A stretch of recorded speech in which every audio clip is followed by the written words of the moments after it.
Hi there, I'm Virginia Lindsay of Ginger Cake Patterns and Design, and today we are going to make 5 little totally whimsical projects from scrap fabrics. I know that we're all kind of doing our own thing right now, and we need some distraction, and these projects are just from stuff you have laying around and are really fun. Now, I am only totally responsible for one of these projects, and it's going to be a little pin cushion, very simple. And the rest of these I found online, and I'm going to obviously give credit to the original creators that I can find. So we're going to get started on those in just a second. But first, I'd like to introduce you to my sponsor, Skillshare. Skillshare is an online platform. It has over 25,000 classes, and for creative people like us, and you can log on, you can search for classes you like. They also will guide you through some of their most popular classes. And today I am going to show you a macrame class I'm interested in taking. You know those cute little like wall hangings? Well, I particularly like the planters, the ones that like hold a plant. So let's look at that right now, and I think you're going to love it too. So right here we're about in the middle of the course, and she has already tied some of her knots. She's taught how to tie these cool knots and to make the swirl effect, and she's giving instruction how to do more. It's so interesting because I never really knew how they did all that. It's so much simpler than I thought. So Skillshare is such a cool way to make learn some new skills and really make your creative dreams come true this year. And with my link down below, you can get 2 free months, and then after that, it's less than $10 a month. So it's sort of a win-win, and you get to learn all sorts of creative things, including macrame.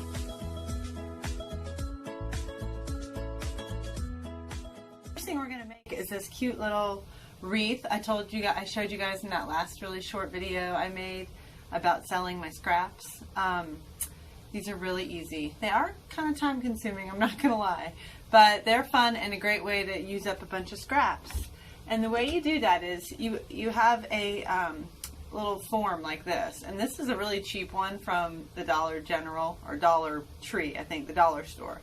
But a nicer, bigger one would be, might be a little cuter, or you might be able to do this, with a hoop or some kind of circular, an embroidery hoop or something else. And the way that you do it is you get a bunch of scraps, and I chose my black and white scraps for this one. But you could do a variety of things, and so you have your scraps, and you need to cut them into strips. And this takes a lot of scraps, you guys. And I would sit and watch a movie and do it or something, because it's not a short project. But the scraps are about like this. They're about 1 inch wide and about 8 inches long. And I would think if it's this size or another size, it would be about the same. And you just loop it around like this and give it a tie. Okay? And then continue on all the layers. Just give it a simple tie. This isn't anything complicated at all. Like that.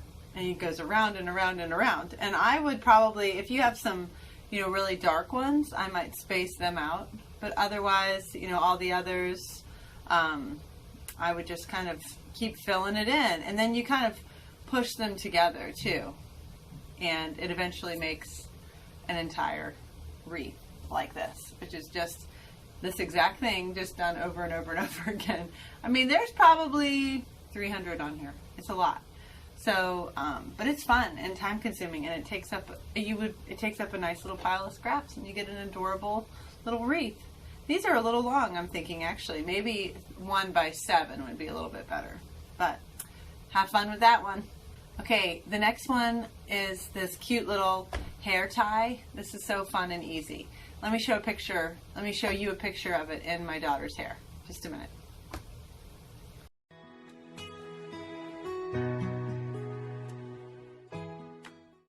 Okay, so basically here you use the pattern piece. I'll put that on my blog.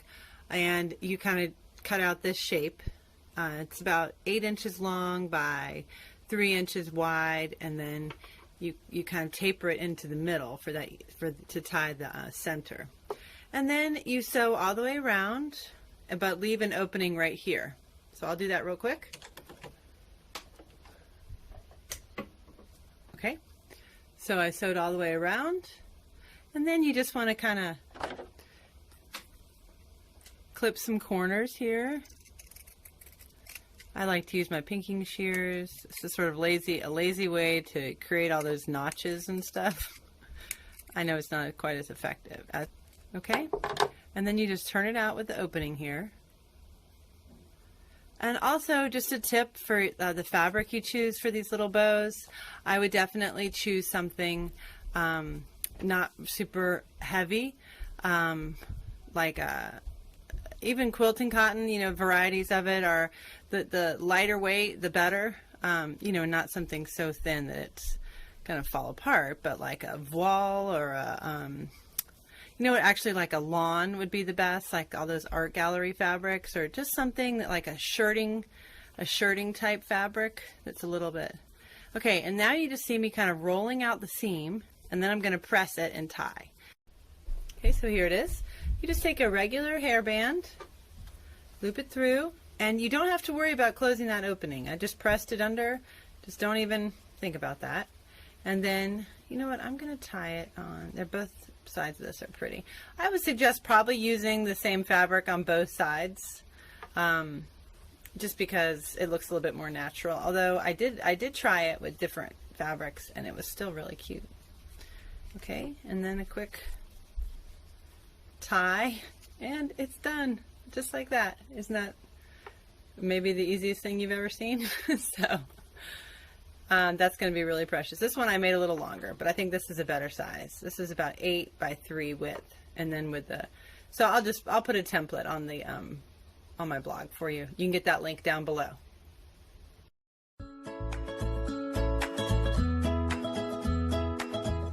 And now the next two I'm going to show you are some really cute projects from some blogs. I'm not going to show you how to make them because I want you to go to those blogs and check out through those particular people.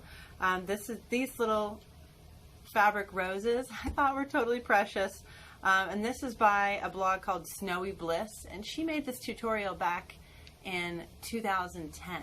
So basically you need you can use a stick from outside. You need a glue gun. You can see my cheapy glue gun. And then you need some fabric and your sewing machine, of course. Forgive all the tromping upstairs. Of course, all my kids are home. So what you need to do to make these is you need to use these kind of strips of fabric. I'm sure you have these in your stash of scrap fabrics. They should be about 4 to 5 inches wide, and together they need to make up at least 36 inches. When you sew, you're going to sew them right sides together to make a long strip. This one is 36 inches. It makes this cute little tight rows like this, see? And this one here is more like 60 inches, and it makes a real big, fluffy one. And you can do it all in one fabric. I kind of like this, different fabrics together, but sort of coordinating. So a loop, but I want you to go to that blog and check it out because it was a really great idea this lady had, and I found that really fun. I made these too, but I plan on making more, have a cute little bouquet for spring. The next project is the Easter egg patterns, and this is by Retro Mama. And I looked all around for little scrappy Easter eggs, and I thought this was by far the cutest and easiest, and I made one. And basically you just put your scraps together.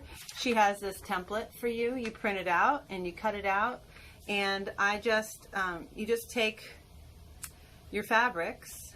I went ahead and coordinated 4 different fabrics, and you just put it on there, cut them all out at once, right sides facing, so you get kind of mirror images, and then she shows you how to sew them together. So that is a really cute little project, I think. And then finally, I'm going to bring you in to show you how to make a quick, scrappy pincushion.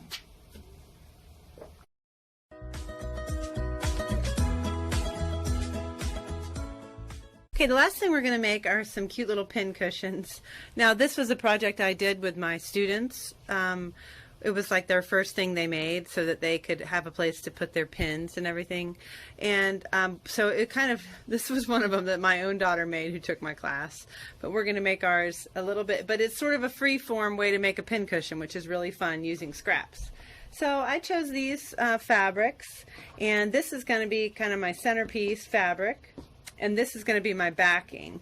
So would be a really big pin cushion. So I'm going to cut it down to more kind of reasonable size and make sure that I get everything and laying it on a surface like this that has good straight edges is helpful.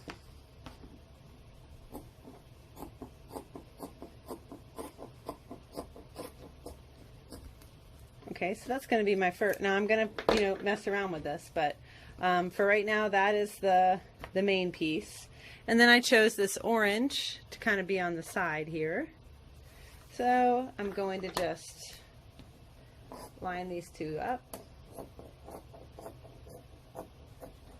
like this. And I don't want it to be quite that big, but I want to give myself plenty of room to cut things down if I need to. Okay, so then I want to do this on the top, and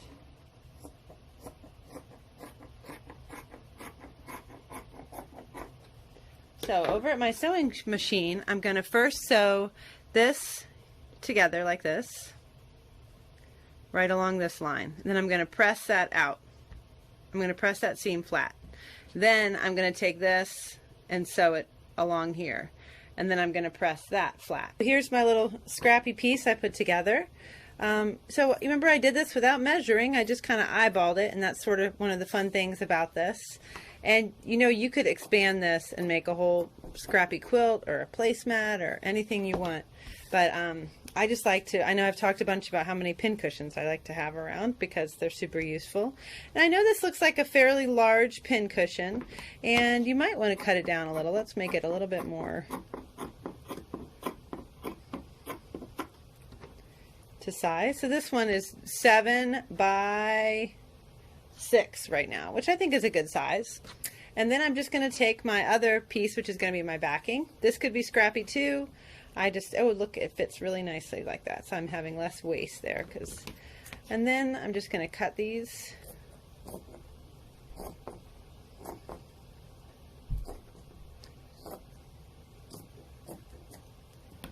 to match.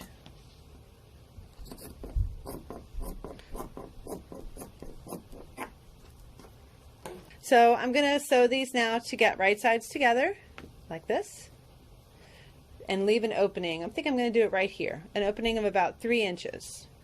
3 inches. So I'm going to sew around just the whole perimeter, leave a 3-inch opening right there, and be back. Okay, here we go. I sewed it together. I'm just going to carefully clip my corners.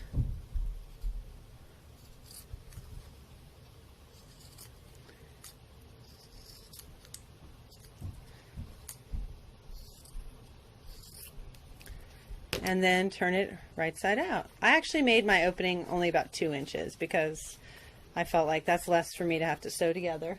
And it was, with since there's no other like layers to this, I found I knew it'd be pretty easy to turn inside out.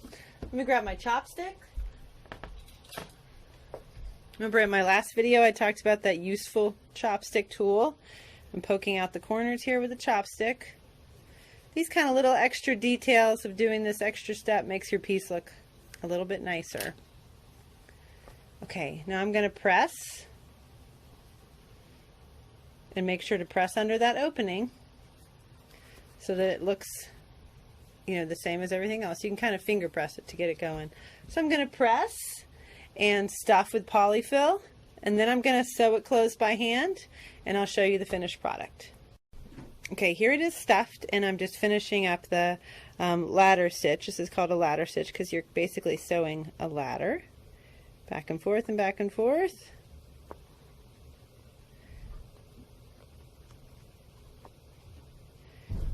And then you want to knot it off like this. Maybe knot it one more time. And then I usually will kind of poke my thread back in, and it's called burying the tail. Okay, and that kind of, so you don't have a tail hanging off the end. So, look, not perfect, but totally fine. One of the keys is not pulling too tight when you're sewing that little ladder stitch closed. So, look, precious. Stick some pins in there, ready to go. Also, these kinds are fun because you can do, like, this can be your needles, this can be your pins, this could be your safety pins. You know, you can organize a little bit on these kind of pin cushions. So the finished product there was about 6 by 5, but I think that's really cute and very useful. And you know, you can make a bunch of those with your scraps. Okay, well, I hope you found a little bit of fun there on those quick ideas, and you should hopefully have all those things already in your sewing room, and so you can stay home and do your sewing and share it with the people in your household. I hope you guys are doing okay and getting through everything that is challenging all of us right now. So, but you know, stay positive and stay sewing, and as I will be doing. So give me some messages down below, and subscribe to the channel. I'll be making some videos throughout the coming weeks for things to do and ways to stay busy. So I hope you guys are well, and I'll see you next time. Bye-bye.